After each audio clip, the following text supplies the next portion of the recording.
Act 2, Starlight Sonata, Chapter 10, Twin Flames.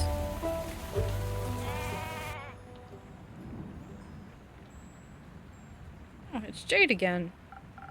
Hey, innkeeper. Hello, it's been a while since I've seen you around. A whole week, to be exact. And you already miss me? A little. Cute. I got my hands on a job all the way in Eleithyia. Seemed like something relatively easy but well paid. Or like something too good to be true. Not this time. Apparently the farmer just wanted it to be done quickly, so she offered a higher than average rate. Sounds like easy money. Yeah, I wish. You know, I think I could use a drink first. Something that will bring back my usual speed and agility. I feel like this job drained me of all my energy. Only if I get to hear the rest of the story. Sounds like a good deal to me. Alright, what do we want? Yeah, we're going to do a swift strike.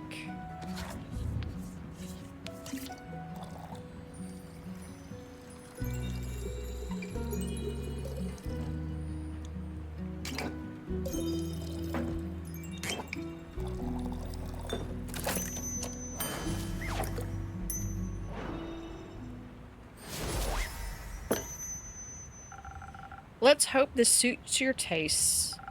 Your drinks never disappoint. Glad to hear. I can definitely feel my senses coming back to me. I made you a drink. Now it's your turn. Tell me about your latest job. Fine. A deal's a deal. Told you the client's a farmer, right? She has a large flock of two-headed sheep. Apparently, that darn star fell, damaged their barn, and they somehow managed to break out of their enclosure.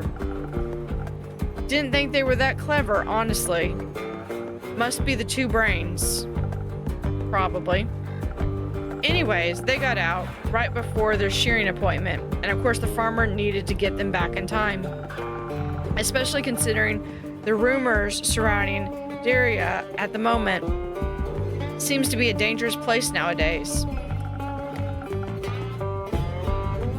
Apparently, an unusual amount of cattle have been going missing these last few weeks. So local folks have been keeping a closer eye on their locks and fences. Of course, the farmer wanted her sheep to be safe, so she hired someone to bring her animals back. That someone being you? Obviously. I thought to myself, I'm a monster hunter. Handling animals is basically my job. I'd say a monster hunter is rather known for, well, hunting instead of handling. That was exactly the issue. Do you know how stubborn two-headed sheep are? Let me guess, they're twice as stubborn as one-headed sheep? You got it. They're impossible to get moving, impossible to startle. One head might be eating, but the other one is always watching you. But you did it right. I suspect you wouldn't be here if you hadn't finished the job. You're absolutely correct. I was at my wit's end. Imagine having fought hundreds, if not thousands of beasts. And some sheep are the one enemy you can't win against. That sounds like an incredibly humbling experience. It was, trust me. But luckily I got some help. Another adventurer saw me struggling and offered her assistance and knowledge. Or should I say, a retired adventurer. Oh? Yeah, she was very insistent on that label. Some kind of astral finfolk. Must have lost her arm a while ago. Oh no. Back to the sheep. She told me there's apparently one thing that gets their full attention. You got any guesses on what that magical tool might be? I have no idea. Clovers. Morning dew clovers, to be precise. They go absolutely feral for them. A few will make them follow every single one of your commands. But someone with your experience should know that, innkeeper. Do you two know each other? Barely. Ha, keep your secrets then, oh so mysterious innkeeper. I wanted to buy her a drink after she helped me out back there. Didn't expect you two to be best friends, honestly. Best friends? I think you got that one wrong, Jade. I'd never befriend someone like her. I have taste. Ouch. Well, that was unnecessarily rude of you, Una. You didn't even consider my feelings. Consider me sorry, innkeep. Apology accepted. Speaking of taste, what about your drinks? I know you've always liked experimenting with potions and other suspicious liquids. Looks like you finally made it, huh? Indeed. I think I got the hang of it. Then what are you waiting for? Your old rival is waiting for a drink. Preferably one that'll restore my energy. Those sheep made my old beans all wobbly, and I don't like feeling so weak. Gotcha. Let's see what that old magic has to offer. Don't worry, she might not look like it, but her drinks are actually really good. I bet. I'll just take that as a compliment, I suppose. Alright, what do we want? So, 3 swords. Let's do a sailor's courage. Which one did we decide worked best with that? A chili pepper would go good. Not the flower, not that flower. This one, indifferent. No. This one would help. Not that one. Let's do a pine cone. Can we not do...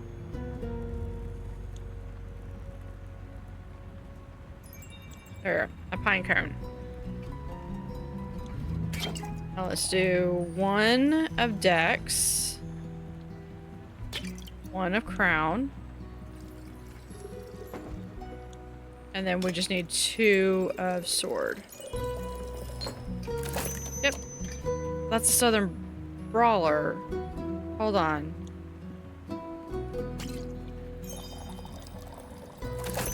There we are, sailor's courage. Got it. Thank you, Andu.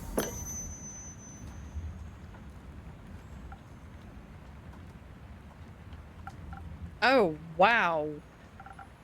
Impressed? Don't get cocky now. You don't have to be shy. You can just admit I've improved. So, Una, Jade told me you're retired now. Had enough of the adventuring business? Absolutely. I don't want to have anything to do with that anymore. I've completed enough quests for at least 2 lifetimes. And yet, you decide to help Jade. Ever had to handle a 2-headed sheep? Not yet. Lucky you. Lucky indeed. I couldn't watch her struggle with those stubborn beasts any longer, but this was a one-time exception. Did the farmer pay accordingly after your morning dew clover's magic trick? Oh, absolutely. She was so happy she gratefully paid both of us. That's good to hear. She even tipped us with some gems she supposedly found in one of her fields. But I'm a Mahida. I don't have any use for stones like those. And since I'm retired, I couldn't care less about material riches. So we figured we'd give them to you instead. But I wouldn't tell that pretentious blonde dragon priestess if I were you. Feels like a blasphemous gift. Oh, we got a citron. Oh, divine gems. A little blasphemous indeed. I think I know just the right way to use them. Thank you. Don't mention it. Now that we're done here, I can finally get back to crocheting for the rest of my life. didn't get this hook put in for nothing. It is a little crochet hook. Of course, I also occasionally got to rip some youngsters off while playing cards. I haven't lost a game in at least 4 decades. That's remarkable. Or impossible for someone who's only playing fair. I think your lucky streak will end with me today. I've also never lost a game in at least a decade. The immovable force meets the immovable object. Are you challenging me to a duel? Absolutely. I love that little turtle. And whoever loses has to pay for the next round of drinks. That's the spirit. I like you, bounty hunter, but don't come crying to me after I annihilate you. Ha, you wish. I'd say Jade beat on guard. You're worried about me? Cute. Well, if this person's my rival, then clearly I would know more about their tricks than I would Jade. I just know a fact that Una is a master at cheating. I doubt that's changed. So you're saying you've lost against her? More than once, yes. Pathetic. Hey, are you talking about me? Listen, Innkeep, if your opponent is obviously cheating like she was, you can't beat them fair and square. You gotta beat them at cheating. No, you just don't play against a cheater. Now watch how a real master does it. Yeah. As we watch them play games.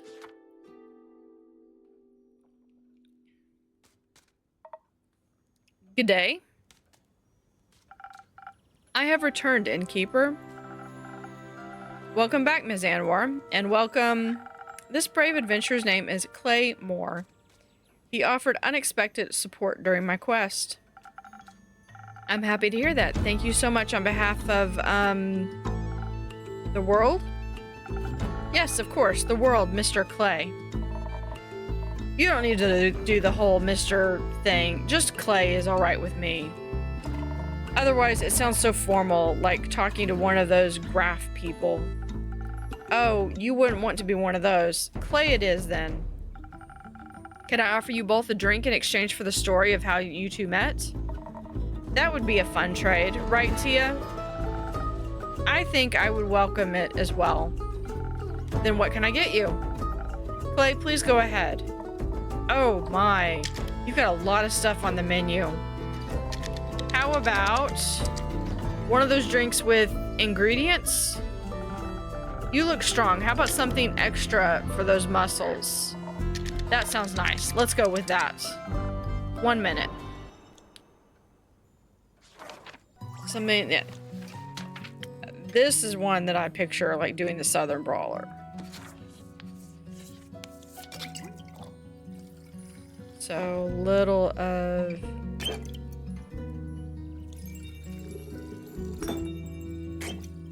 that and this. Southern Brawler. Here you go for Clay. Try this. I think it might knock your socks off. This tastes strong and magic-y, but my socks are still on. Still, I love it. I'll have to remember this one for next time. What is it called? Don't worry, I'll remember it for you. Thank you. Now, Ms. Anwar, what would you like? I need something some of that liquid vigilance. Even in here, it's important to stay on guard. Wouldn't this be the right time to relax? There is no such time. All right, then I shall aid you on your divine mission of not falling asleep standing. Pretty sure this is gonna be, is this gonna be defense? Yeah, 3 defense. Let's look. We do first snow. 1,000 winds is only 2. Frosted Lagoon. Yeah, let's do the first snow. I like doing that one. Now I got citrine, and I don't remember. Oh, here it is. Citrine. Okay. Now not gonna do that. Let's see, what did I do well with, what works well with this one?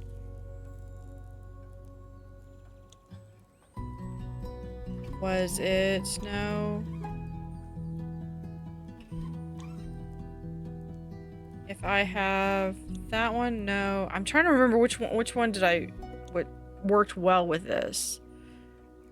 Because I need to do 3, 4, 5, 6. So I really just need something that's going to give me at least a boost in one of them. So we could do, that's right. It's the little flower because it looks like a snowflake. I'll remember it now.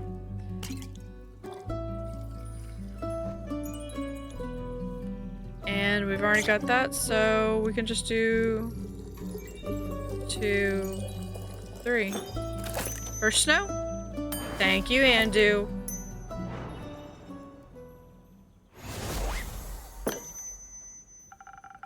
Some liquid vigilance diluted with some delicious secret ingredients. Enjoy. I could do with something less diluted, but you're right, it's delicious. Happy to hear that. Do we get to tell the story now? He looks so excited. Please go ahead. You think I should start with the seashells? No, I think some exposition is in order first. As you already know, Innkeeper, I plan to start my investigation right here in Zenith, specifically at the local Gaia temple. So I've been told. Mostly about the wobbling ooze. Ah, yes, that was certainly something. Unfortunately, besides their fascinating personal secrets, they had nothing of value to share with me. But fortunately, thanks to your rumors, I was not entirely without a lead. The wizard's prophecy led me to Dalwell. Or shall I say, the Abandoned Isle, or Fairweather. The name changes depending on who you ask. I didn't know that it had many names. I just always called it Kelpie Island. Why? Because it's shaped like one.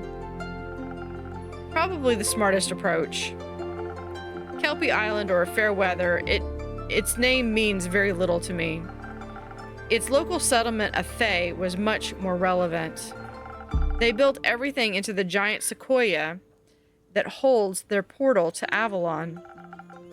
Their portal is in the tree? Yes, right in the center. They call it the Horizon Tree. It's beautiful. The Fae themselves were moderately helpful. It was difficult to get them to focus on the severity of the situation. And I was pretty sure they were preparing some sort of morbid ritual with the acorns that they were stringing up between rose bushes in asymmetrical shapes. Oh, I always thought those were art projects. Common misconception. It sounds more like they were preparing to charge them with astral moonlight. For what?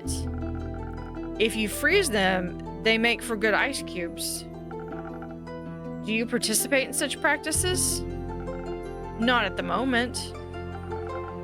I'm just not going to question that. Eventually, I got them to sit still long enough to ask them about any strange occurrences within their settlement. Did they understand your definition of strange? After some explanation, they told me about how just recently an astral humpback whale had rampaged through one of their nearby scouting camps. Just 2 days before the stars fell. They said it seemed like it was running from something and that it was full of seething fury. They also claim it to be a good sign because it promised adventure. Seems like an understatement. Majorly. I mean, it did end up in some kind of adventure. Investigating disaster is not an adventure. It is a necessity of dire circumstances. I had fun. That makes 2 of us. It certainly was a sign of something being awry, and I was determined to get to the bottom of it. So naturally, I made my way to nearby Carapace Beach and prepared a celestial summoning ritual under the young astral moon. For the humpback whale, I suppose? What else would I be summoning? I thought maybe you would want to ask Cassiopeia for her input. Are you out of your mind? The Realm Keepers have sworn a divine oath of neutrality that prevents them from directly interfering with the simple world of us mortals. The full might of their powers could disrupt the delicate balance of their cosmic design. Right, sorry, slipped my mind. You are forgiven. As I was preparing the ritual, readying myself to confront the troublemaker, I suddenly found myself being interrupted by a strange request. That was me. I asked her if she needed any more seashells. Did she? I did, actually. Herring dragon-head tritons and filmarine limpet shells can heighten the dual aspect of the celestial twins, therefore making the connection to the astral sea more stable. Obviously. I hadn't managed to find a limpet shell, and one happened to be among his offerings. I honestly just thought she was decorating the beach, and that she could do with more color. You weren't wrong, in a way. Sadly, the shells burned up during the ritual, singed Tia's hair, too. Just a little. Fortunately, I possess spectacular healing capabilities. Fortunately indeed. Were you collecting seashells for beach decorating, or your very own ritual, Clay? I was collecting them for my friends. At this time of year, Kelpie Island is full of all kinds of sparkling, floating animals from the astral sea, and they love munching on seashells. Do you encounter these creatures a lot? I try to. They're very nice. Clay can talk to animals. Gaia's blessing rests upon him. So yeah, you're full of surprises. I'd say fantastic. It is. Though, I'm not always sure they like talking to me. They tend to disappear sooner or later. Sometimes they come back, but often they don't. I think maybe I accidentally say things that upset them without realizing it, and they think I mean to hurt them. I hate when that happens. You mean they just disappear like they were never there? Yes, like they moved to a different, quieter beach. Or like they returned to the astral sea. I feel like they would tell me if they went back home. Not necessarily. Many astral creatures can traverse the planes at will, but they don't always have control over when they return. On many occasions, the astral currents pull them back home before they're ready. And once you've swept up in them, each subsequent journey out becomes more and more difficult, or so I've been told. I would guess your friends either went home when you weren't there, or got pulled back before they had a chance to say goodbye. So you're saying the sea swallowed them? Not quite. It just beckoned them home. Through a celestial hug of sorts? So that means I could just visit them in the astral sea. That would be an incredible undertaking. Traveling between planes is quite hazardous. It is, but echoes from the primordial sea and my family have lived here for quite a while, I think. They must have gotten here somehow. They say it was much simpler to traverse between planes once. But for a long time, it has been almost impossible without complicated and dangerous rituals. Until recently, the astral sea was the only possible way to pass through the barrier. And accessing it required meticulous planning, not to mention the sea tends to come with more risks than rewards. Even your astral friends, who can choose to leave their home plane on a whim, get pulled back by the currents eventually. Imagine what would happen if you went in unprepared. But the Fae on Kelpie Island aren't from Gaia either. They told me they haven't lived here for very long. Since the 5 interplanar portals open, interplanar travel has become a lot more accessible again. At least when it comes to the dream planes. But even the astral and primordial seas, not to mention are finally open to us again after all of these years. It is a true miracle to witness it in our lifetimes. So the portals haven't always been there? I didn't know that. Who put them there? Well, that is a very good question. And one that would blow the scope of this conversation beyond its bounds, I would think. You still have to tell me how you summoned that whale. You're right. We're getting off track. As Clay and I talked, he told me about his fascinating friendships with the astral creatures and his ability to speak with animals as if they share a language. So you asked him for help. Well, he offered his aid. I certainly could have handled it on my own, but you didn't have to. Right. That, obviously. Thank you very much, Clay. Anytime. So I summoned it. The ritual worked exceptionally well, and it appeared out of the sky in a wave of concerning darkness. Stars used to accompany them. I mean, there was only one star. There was. The whale was even bigger than I had anticipated, almost as tall as the horizon tree. And in its stomach rested a giant sun, the only star of the night sky whose light had not been extinguished, nestled right in its belly.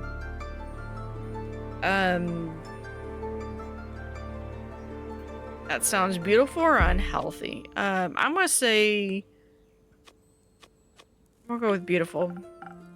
It was, in a way. The star wasn't the thing to worry about, though. The whale didn't look at all happy about being summoned. Instead, it looked like a wounded animal that was one loud noise away from lashing out. And it looked sick. Its translucent skin was gray, like it was frozen with the coldness of the highest mountains or the deepest depths. Its eyes were pale, almost blind, with no warmth within them. I thought for a brief second, we must fight this beast before it consumes us and everything in its path. But when I looked over at Clay, I saw a deep understanding in his eyes, like he wasn't seeing a monster, but a friend. So I stayed quiet, knowing that whatever he knew outweighed my fear. You knew what it needed, Clay? Not completely, but I knew that look in its eyes.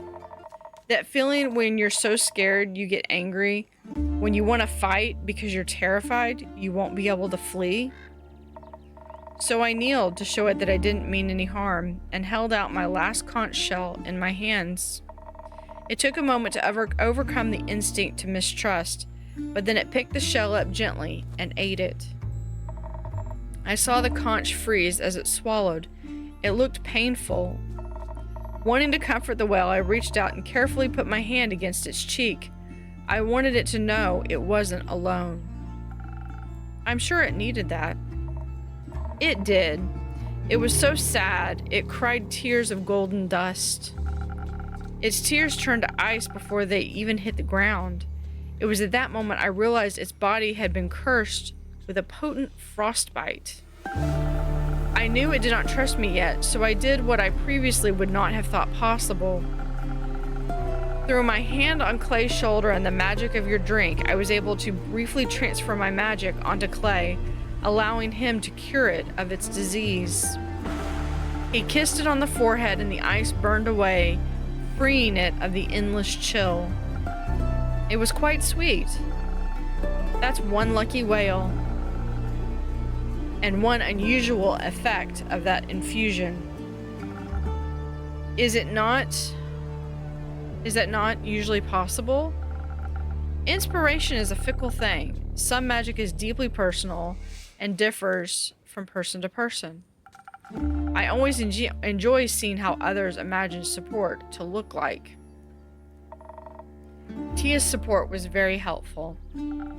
I'd hope so. Once it was free of its pain, the whale was ready to talk to us. I asked what had happened, and it told me about fighting some evil creature on 2 legs. A creature on 2 legs? So humanoid then. We assume. It turns out whales don't care much about appearances. It cared more about all the things being thrown at it.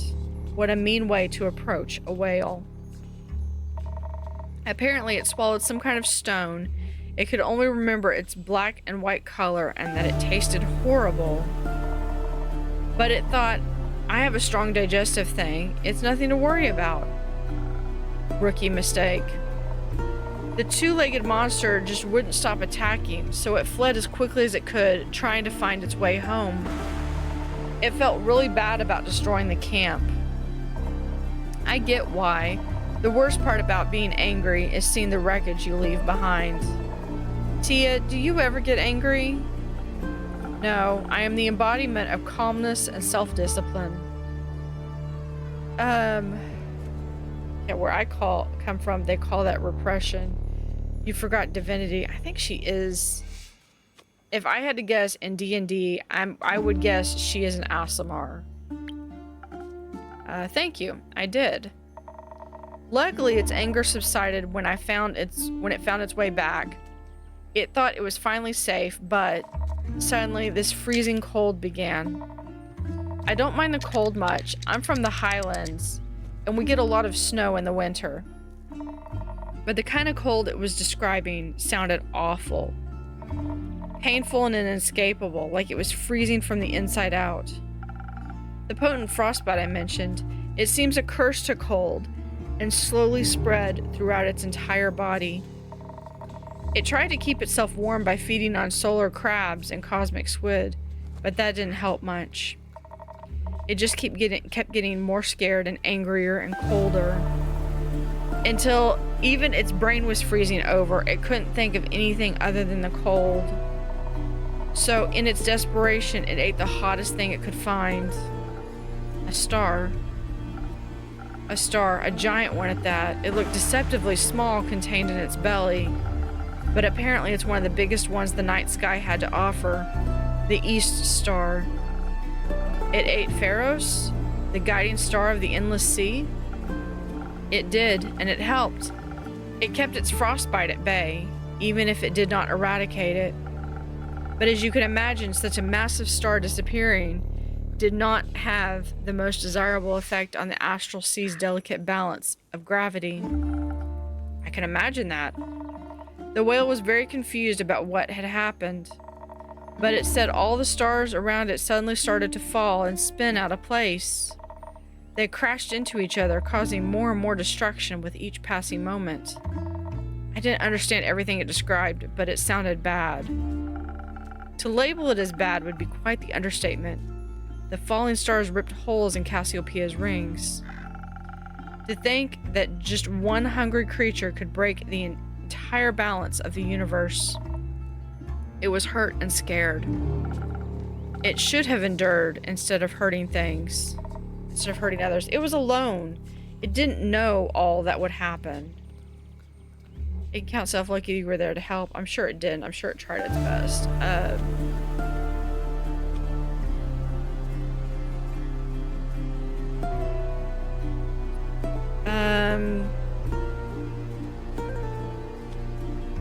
Sure it tried its best. Its best wasn't good enough. The whale isn't responsible for the horrible things that were done to it. We should celebrate that you were able to help it instead of blaming it for its pain. I think so too. Did you also manage to free it of the star in its stomach? No, the frostbite may be gone, but the star is a part of it now. It has become the first of a new kind, a sun humpback whale. And probably the last one too, as all the other stars in the astral sea have been snuffed out. We will never be able to see the night sky again, and in turn, that whale must forever live with its guilt nestled in its stomach. You're right, some things are forever changed now. That's kind of the point of disasters. But perhaps the star doesn't stand for shame, but the pride of its survival. We shouldn't be sad that most are gone, but happy that one managed to make it through. Besides, we may have lost the night sky's starry companions, but it managed to gain 2 new friends. Even the worst of situations can lead you to light sometimes. I like that. You should never be sad about finding new friends. Speaking of friends, On the way back, we ran into this traveling souvenir shop. I bought friendship bracelets for Tia and I with little whale charms on them. But she didn't want to wear them just yet, so I'm waiting until she's ready. That's very nice of you, right, Tia? They're a hazard for fights. It could get caught in things. Sure. I'm looking forward to seeing how they look with your armor. Tia also found something for you at the souvenir shop. She said it reminded her of your tavern. And now that I've seen it in person, I agree. What did you get me? Now I'm curious, what is it? Oh, that's a very pretty mosaic. It's this little sun catcher. The shopkeeper told us a little bit about it. Supposedly, this piece of art represents a new beginning after a hard-fought battle. Kind of like the rise of the sun hunchback whale. That's very fitting. Thank you, Tia. So, Tia, aren't you glad Clay was there? Clay, aren't you glad Tia was there to help you? I suppose I am. You really are? You are surprisingly competent. Perhaps one might even say, I could not have done this entirely without you. If one has to be extreme about it. I think someone like you could do anything alone if you put your mind to it. But that doesn't mean you should have to. I'm always happier when doing difficult things if I have help from other people. Well said, Clay. Stellar teamwork, you two. Keep it up. Will do. Much more importantly, clearer, our quest was not successful. What are you talking about? You cured the sun humpback whale. You found out why the stars fell. You even made new friends. What more could you want? We still haven't the slightest idea who caused all this. An angry humanoid figure. And that is who exactly? Well, we can rule out you, me, and the innkeeper. We can rule out you and me. Ouch. No hard feelings. I believe you're innocent, but sometimes evil hides in plain sight. One must not be led astray. I understand. Paranoia is a hard habit to break. Clearly, someone orchestrated this. It seems too random and methodical to have been an accidental side effect. I must find out what hides in the darkness. If something like this happens again, it could end in a calamity the likes of which we have never seen before. Don't worry too much about it, girlie. This is just kind of how oblivions are around here. I wouldn't call this just another oblivion. How often have you seen the stars fall from the sky? 0 times! I was asleep when it happened, and now that it's over, there goes my chances of ever witnessing a supreme meteor shower. You should not wish to witness such horrors. Some horrors are fun to look at. Listen, love, when I was your age, I used to worry about stuff like this all the time. This weirdo over here did too. We all did, at one time or another. But I know from experience that making such a fuss about it won't get you anywhere. These bite-sized calamities are part of the natural order of things. From chaos to balance, and from chaos to balance to chaos and back to balance, everything just switches around in a never-ending cycle. Sure, it's good to keep an eye out, but you don't have to give yourself an aneurysm over it. Just pick up the quest if it worries you and follow the natural flow of the universe. That way, if you're lucky, you'll end up retired, like me. Such a leisurely attitude only leads to failure. And, even then, someone is always going to save the world in the end. And that someone is going to be me. Haha. Oh, the youth. Anyway, old enemy, got another drink for me? I'm running dry. Anytime, Una. Or are you still running low on energy? How about another strong one? You got it. Let's see. I believe I made Una the sailor's courage last time. All right, so let's draw that. What did I get her last time? This one, no, because I would have to do 1, 2, 3. Actually, I could do it with a pine cone.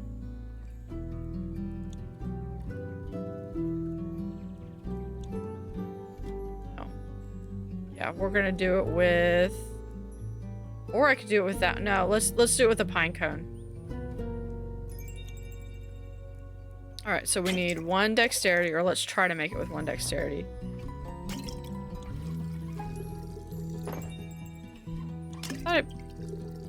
Oh, because I had a second one of that. Okay. And then we just have 2 Sailor's Courage.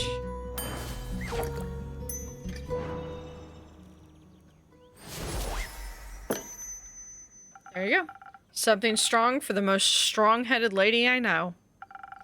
Weird way to admit you've lost every argument against me. But this drink is splendid, I'll give you that. See, with one of these, your worries will be washed away with flavor. Good or bad, depends on the day. I find your apathy borders on tragedy. And I find your hero complex unsustainable. Remember, kiddo, they don't build those statues for folks who are alive. Who cares about statues? My purpose is my purpose, and I don't care who immortalizes me. No one's purpose is to die, girl. Life is much more meaningful than that. Anyway, my purpose is winning cards right now. Good luck with your delusions. I apologize on her behalf. It's fine. Tia, are you dying? No, she was purely speaking in the hypothetical. I'm not sure what that means, but it doesn't sound like it could damage your armor. But you know, maybe we should listen to her advice, at least a little bit. My granny always says, with age comes the priceless wisdom of mistakes.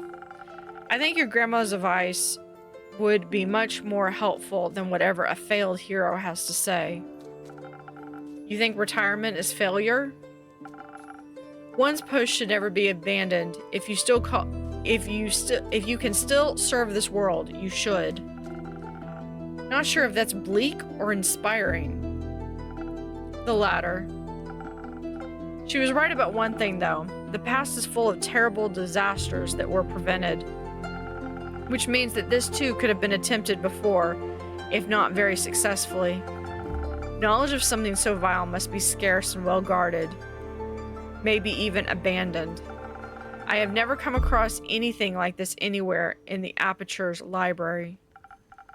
Granted, the Aperture has only been standing for a little over 2 decades, no? Its library can't be that vast. Many of the Order's books were relocated to the new stronghold, but I do believe that we don't currently harbor the knowledge I seek. For that, other avenues must be explored. What are you considering? We could ask everyone we come across until we find someone who knows something. Good idea, but that would take far too long. I think we should look for the Everbloom Archives. Is that a book club? An ancient one. Everbloom was one of the great 7 Maiden archives, the Gaian one to be specific. Legend has it there used to be one on each plane, even Twat, the plane of the dead. They were once filled with all the knowledge of the cosmos and grew in size every day thanks to their fearless archivists. But then they fell to an unknown foe and have been lost to time ever since. I believe one of them could hold the answers we seek. Maybe Skelly might know something. Innkeeper, do you perhaps know where to find this archive? Nope, not much of a librarian, unfortunately. Disappointing. But you could keep an eye out for it, right? You could ask all the scholarly people that pass through here. Of course, I could do that. Perhaps you could start by asking that bounty hunter once she's done gambling all her money away. You could ask her yourself. I would rather not. I'll take that terrible task off your hands then. Wonderful. You won't need more than a day to take care of all of this, right? I could do with a little more time. Nonsense. We don't have more time. I need your full commitment to this, innkeeper. This is very short notice. As are disasters, typically, hence the vigilance. I shall return to a fully prepared quest tomorrow morning. Okay. I still need to find a manuscript. In the meantime, you should rest. Don't be ridiculous. I have things to do. People to help. Prayers to consult. Una was right. A good night's sleep would do wonders for you. I could even offer you some coupons to a beautiful swamp spa. Fine, I'll take one or two, though they won't be put to much use. If I rest now, who will this world have faith in? I shall see you tomorrow. It's always nice to see burnout happening in real time. Don't worry, I'll go with her and make her some soup. Soup always helps me when I have a headache, and it looks like she has a big one. Do you want some soup as well? Sure. Yes, please. I'll bring some by tomorrow. Do you have any allergies? No. Thank you, Clay. Anytime. Then the recipe will be a surprise. If you bring any for Fable, remember Fable's allergic to nuts. Have a superb day. I'll take some of those coupons, too. Wonderful. Talking through everything really helped. Thank you. I'm happy to hear that. I hope you held on to those seashells. Catching up with some astral friends might make you feel a little better. Actually, I was thinking I could use the shells to make some friendship bracelets for Tia and I. I want to carve them into stars. I think that sometimes you have to make something beautiful out of the things that hurt you. Otherwise, you're left with anger that has nowhere to go. Do you like being angry? No, I don't. Me neither. But we all get angry sometimes. It's not the most fun, but it's important. Never get angry doesn't solve anything either. It just makes you smaller and smaller until people no longer see you as someone they need to think about. At least they're not scared of you. Anger doesn't make you any more of a monster than silence makes you a saint. Be a whole person, Clay, and don't be scared of who that is. I'll try, Innkeeper. Thank you.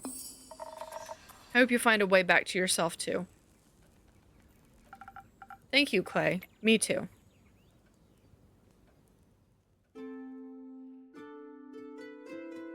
I have been drinking the entire day. Oh, it's Skelly. Top of the evening to you. Welcome to my tavern. Oh, what do my magical eyes see? New faces, new acquaintances. With whom do I have the pleasure today? No way, a speaking skeleton? Haven't seen one of those in a long while. Hello there, how incredibly rude to leave out my introductions. My name is Skelly. And he's so polite as well. You can call me Una, Mr. Skelly. And that one over there is my friend Jade.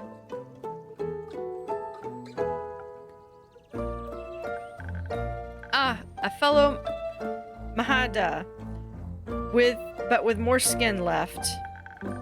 Which isn't immensely difficult, I suppose. Glad to make your acquaintance, Una, and her friend Jade. Jade, that's a beautiful necklace. She is Skelly. Shouldn't you have been named after a gemstone?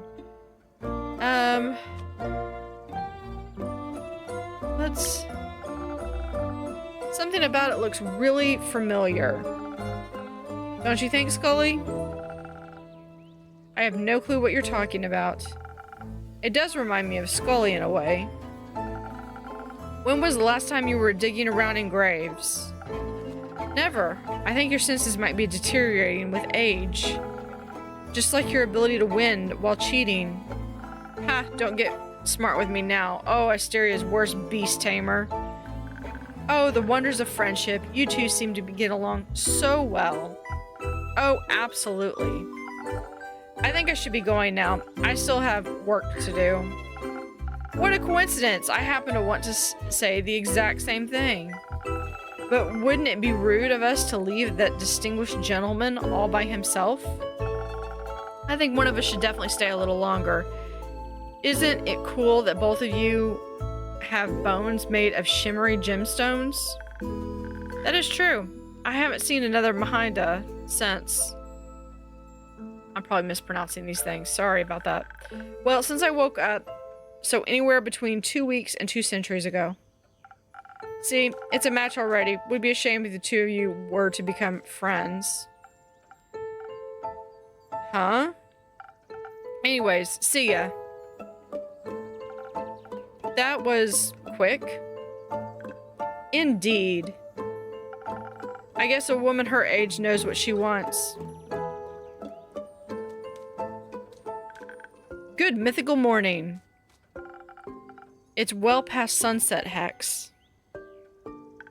That might be true, but it's still morning somewhere, I know. You got it, but today I'm not here to talk with you about primordial magic. Today we're going to celebrate my sister.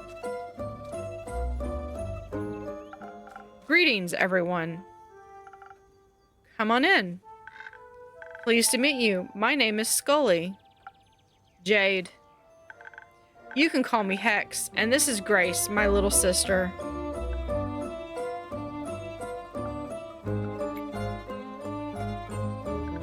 Yes, I know, she's taller than me. You can keep it to yourselves.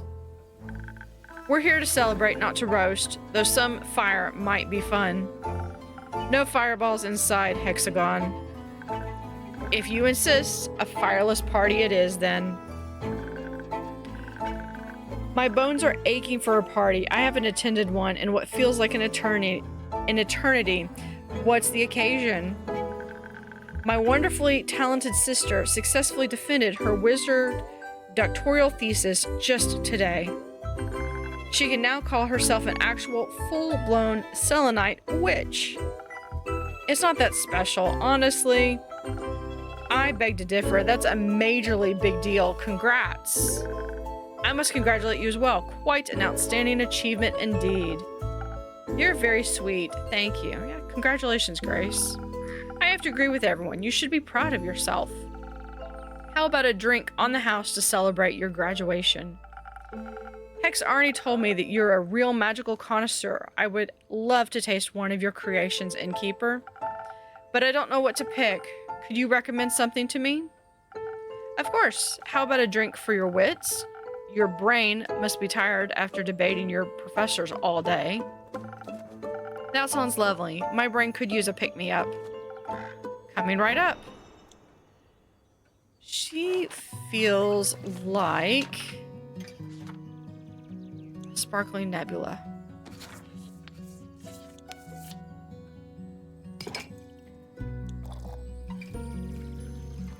So we have 3 brains and 2 charisma. Sparkling nebula. I love it. And do sparkles with that. That's awesome.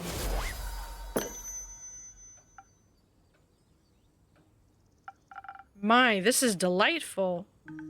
See, I told you. She definitely knows her craft. Say, Innkeeper, do you have a PhD in mixology by any chance? Last time I checked, no, but I do have a lot of experience. Took me a while to get the hang of it. I can tell your drinks are really tasty. I could easily go for another round of debating right now. Is anyone else up for a drink? Nah, not yet. I'm still energized from earlier. Skelly, Hex, what about you two? I'm good. I don't want to steal the show today. What a good big brother. I would love a refreshment for these old bones, actually. Perhaps something that'll bring back the charm of the old days? At your service. So we want something that's going to have crown. And I believe I did the 1,000 winds. What else has it? Oh, Sunny Breeze would be another good one. Now let's do 1,000 winds again. Let's see if I can remember what I had done. This one would work. Because dexterity is already done, so this one has 2. And then shield has 2 as well. 1,000 wins.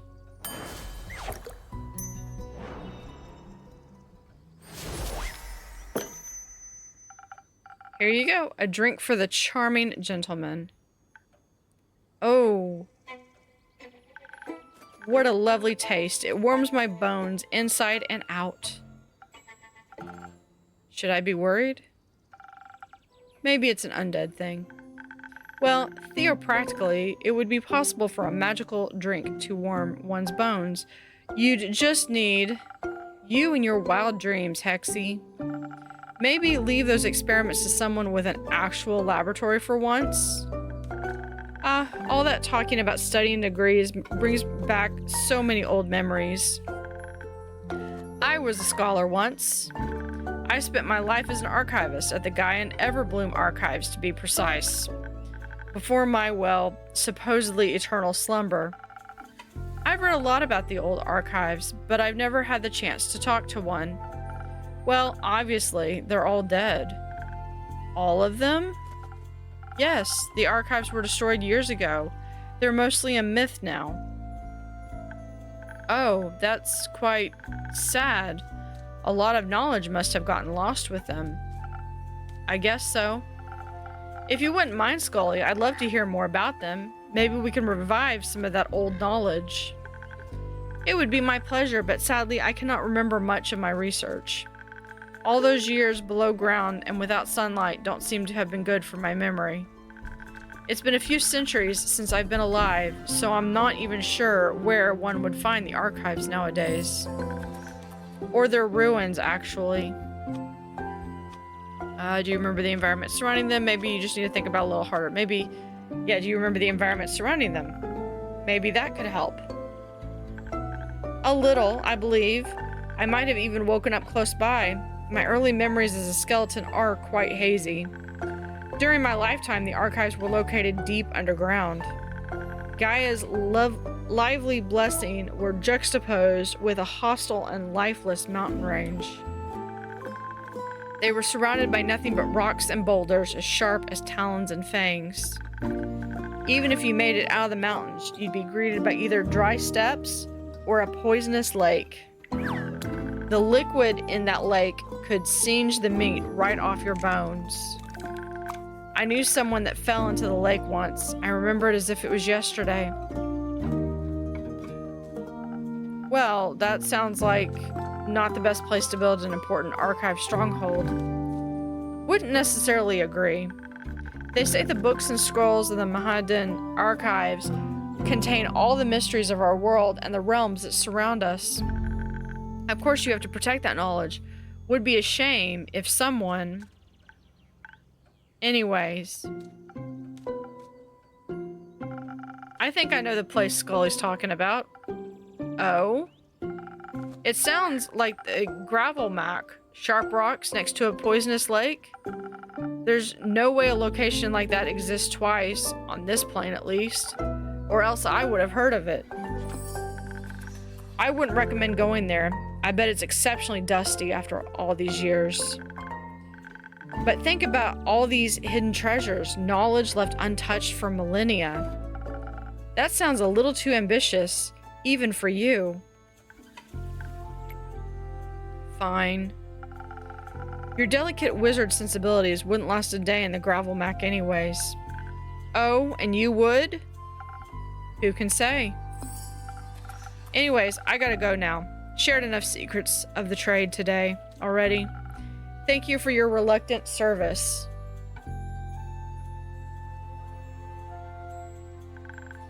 What a lovely young lady. She would have made for a great archivist. And a grumpy one. I'm sure she's just had a long day. As have I, honestly. I'm very tired. I'm absolutely sure of that. Oh, but you should be proud of yourself nonetheless. You seem like the kind of person to downplay your achievements. And getting your PhD really isn't something small or insignificant. It's nothing really. I spent a lot of time researching. Defending my thesis was a mere formality. Scully's and my point still stands, and I'm sure your brother would agree with us. Absolutely. You're all very kind. I really appreciate it. How about we call it a day? It's already getting late. A splendid idea, as I would expect from a witch like you. Seems fair. Hope you enjoy the rest of your evening, innkeeper. I will, theopractically. Can we pull this out? Okay. Oh, we got a new quest option. Okay. So we gotta find all the pieces. Did we get enough? In the riverbanks? No, that's...